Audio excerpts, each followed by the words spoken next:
A reading from the Holy Gospel according to John, chapter 15, verses 1 to 8. Jesus said to his disciples, I am the true vine, and my Father is the vine dresser. Every branch in me that bears no fruit, he cuts away.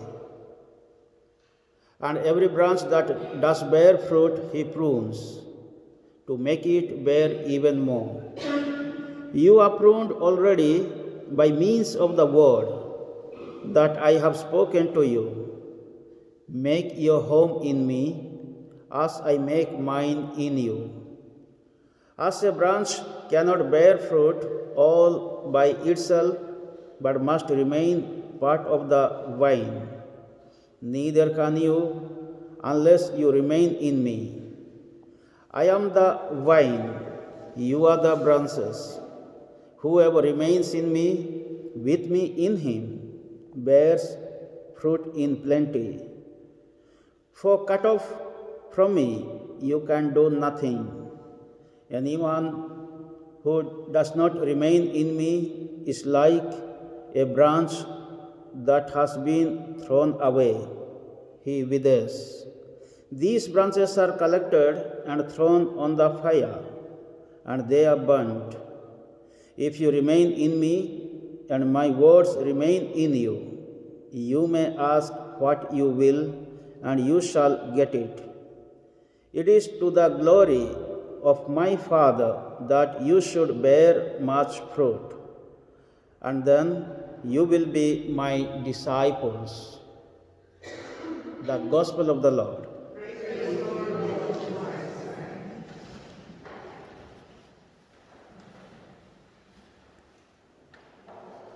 Today we celebrate the memorial of Saint Teresa of Jesus of Avila.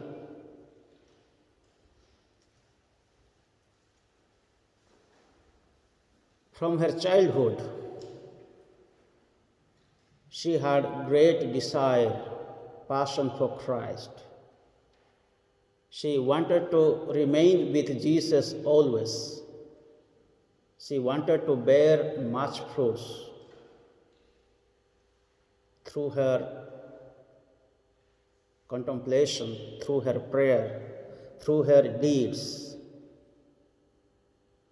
In the Gospel reading we heard from the Gospel of John, chapter 15, about the parable of the vine. Jesus said to his disciples, I am the true vine, and you are the branches, and my Father is the vine dresser, or the gardener, or the master. And in the passage, we hear one word repeatedly: remain with me, abide with me. This remaining with Jesus is repeated very often in the passage. Remain with me, remain in me, abide with me. And if you remain with me, you will bear much fruits, and you will be pruned by the word. And you are already pruned by the word of mine. So in the process of remaining with Jesus, we have to be pruned. And in the process of pruning, there is a suffering. If we cut the branch of a vine, or if we cut our own finger, what happens? The blood will come out and we will have pain. We will feel pain. So in the process of pruning or cutting, there is a pain, suffering. There is persecution, But there will be much fruit. Unless the branches are pruned, they cannot bear much fruit. So the more we are pruned, by what we must be pruned? According to the Gospel, we must be pruned by the Word of God.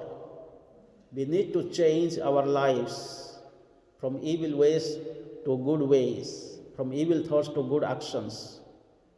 So this is what Jesus said. Also he said, cut off from me, you can do nothing.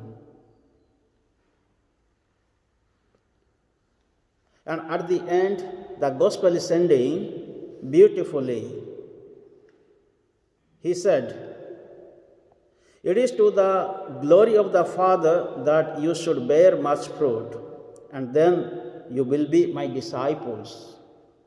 So here, whatever the disciples are going to do, whatever Jesus is going to do, whatever the believers are going to do, not for their own goodness, not for their own glory, but for the glory of God, for the glory of the Father. So this is very, very important, following Jesus in our spiritual life today. Most of the time as humans, we try to be recognized, we try to be admired, we try to be seen, we try to be respected, we try to be known to others through our ministries, through our works. So if we have such type of mentality, then the purpose is completely destroyed. So whatever you do, whatever you serve, do for the glory of God. So this is what we find even when Jesus turned water into wine at Cana. He did for the glory of God. When he raised Lazarus from the tomb, at the end it is written, he did to show God's glory, not for his own glory. So this is what we see, the humility of Jesus, being the Son of God, the Messiah, the Savior of the world, how humble he was. That is why he was crucified. He died on the cross, and God raised him from the dead. As we have come around this altar to celebrate the memorial of Saint Teresa of Avila, she also found great love in Christ. That is what she followed from the childhood. And she was born in 1515 and died in 1587, I think. She lived 67 years. And during her time, what happened? She restructured the Carmelite order.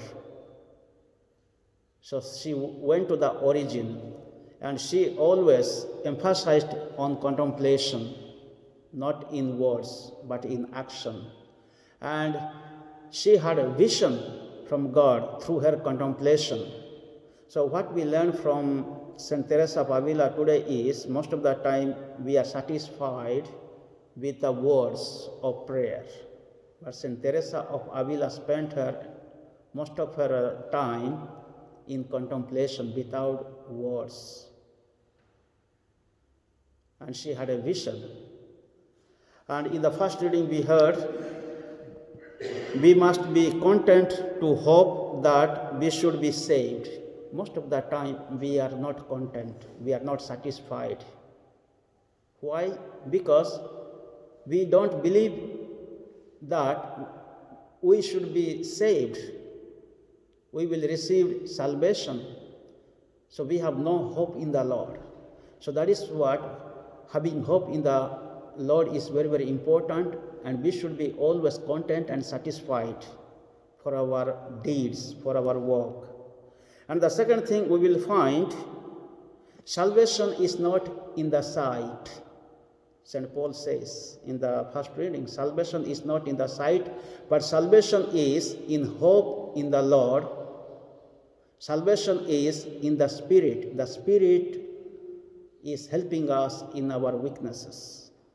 The Spirit is always helping us from sinful life. The Spirit is teaching us. The Spirit is giving us courage and strength in the time of suffering, problems, difficult moments, and persecutions. So, our salvation is not in sight, not in words, but in contemplation in Christ, having hope in the Lord. Let us pray very specially in this Mass that we may always contemplate on the life of Jesus, and we may follow Christ with our prayers, in our contemplation, meditation, and in our good deeds. And let us remain with Christ to bear much fruits. And let us do everything with good heart, mind, and spirit for the greater glory of God and salvation of humankind. Amen.